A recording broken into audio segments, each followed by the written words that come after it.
Hi, everyone, and welcome back to the Deep Dive. Today, we're digging into a literary phenomenon that seems to be really capturing readers, especially in the Spanish-speaking world. That's right. We're looking at a super enthusiastic review from the Spanish book blog, La Cueva de mis Libros. That's the cave of my books. And the focus is the thriller novel La Asistenta, The Housemaid by Freda McFadden. Yeah, the blogger sounds completely swept away by it. It's clear they had a really intense reading experience they wanted to share. And it's the first book in a trilogy, apparently. The sequels are titled El Secreto de la Asistenta and La Asistenta te vigila. Correct. The Housemaid's Secret and The Housemaid is Watching You. Intriguing titles. What's also interesting is the author, Freda McFadden. She's actually a practicing medical doctor specializing in brain injuries. Yeah, it's pretty fascinating, isn't it? You wonder how that background might influence her writing, especially in psychological thrillers. Right. And the review mentions this is her first book translated into Spanish, but given the reception, more are expected. It seems likely. It's clearly hitting a nerve. So, our mission for this deep dive is to unpack why this thriller is getting so much buzz, at least according to this particular reviewer. Okay, let's get into it. Sounds good. What do you think was the initial hook for the reviewer? What grabbed them right away? Well, they're pretty explicit about it. They mention having just finished El Cuarto Mono, The Fourth Monkey, another thriller that obviously made an impact. Okay. And they were looking for something just as gripping, but maybe little less graphic or violent, like an escape. And La Asistenta fit the bill? Perfectly, it seems. Mm-hmm. The reviewer uses the phrase, swallowed the book, just devoured it. Yeah. They felt the recommendation they got was spot on. That's always a great sign when a book just pulls you in like that immediately. Definitely sets a high bar from the start. And the review points to McFadden's structure and style as key factors in this compulsive reading experience. Yeah, absolutely. Things like short chapters, straightforward language, and just constant suspense. It aligns with a lot of current trends in thrillers, keeping things moving fast. Makes sense. Easy to just say one more chapter when they're short. Exactly. And the review notes the book as 3 parts, but they also say it didn't feel like distinct parts. It just flowed like one continuous read. Almost breathless, maybe. That's the impression, yeah. It speaks volumes about the pacing she achieves. Okay, now this is where I think it gets really juicy. The plot twists. The reviewer calls them los tiros argumentales de toda la vida, kind of like the same old plot twists. But But they praise how McFadden uses them. It's not dismissive. It seems they mean she uses a familiar tool, but with real skill. okay, so it's about the execution. Precisely. The review highlights that these twists, especially the ones hitting around the middle of the novel, aren't just minor surprises. They apparently completely flip your understanding of the characters and the plot itself. Wow, so they really shake things up. They do. The reviewer felt genuinely surprised, which, let's be honest, is a huge part of the fun in reading a thriller. You want those moments. Oh, definitely. I love the analogy the reviewer uses, like sudden gusts of wind slamming doors shut on your understanding, leaving you disoriented for a moment.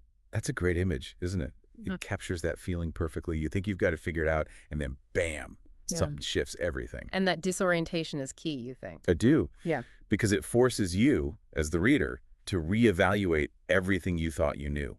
It makes the characters and their motivations suddenly seem completely different. That's effective psychological suspense. Let's talk about the basic setup then. The premise seems pretty straightforward. Millie needs a job, gets hired as a live-in housemaid for the wealthy Winchester family. Right.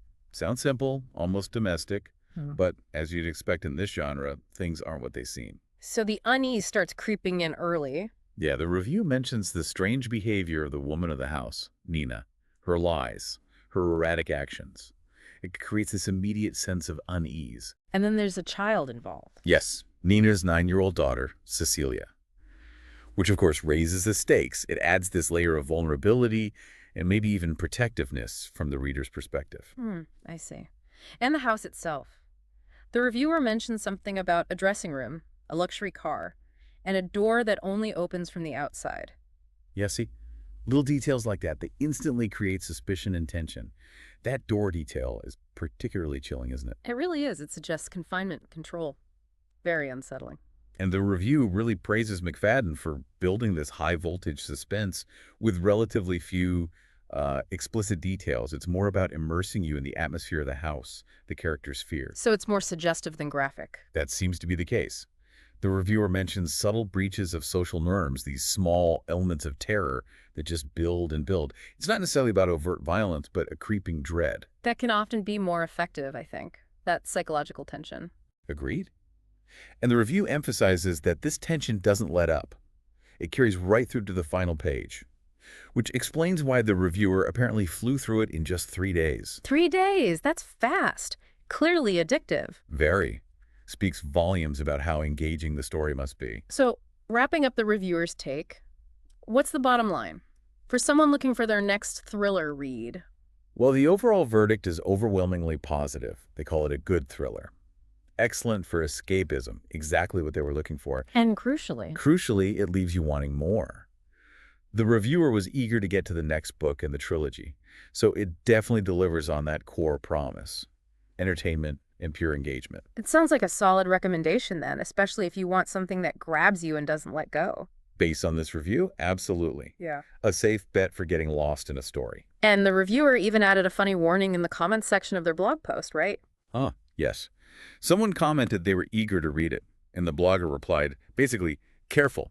The day you start, you'll abandon all your responsibilities. It's that absorbing. Love that. A recommendation that comes with a warning label. Proceed with caution. May cause you to ignore chores and deadlines. Well, there you have it. Our deep dive into the review of La Asistenta. Hopefully that gives you a good sense of why this book is making waves, and maybe it's piqued your interest. So maybe a final thought to leave our listeners with. What do you think makes a thriller truly captivating? Is it the really complex plot with all its twists and turns? Or is it more about that suspenseful atmosphere, that feeling of dread that keeps you on edge? Or maybe it's connecting with or being completely baffled by complex characters with dark secrets. Perhaps checking out some of those other books the reviewer mentioned, like The Fourth Monkey or others they might discuss, could offer more clues about what really makes the genre tick for different readers. Something to ponder. Until our next deep dive.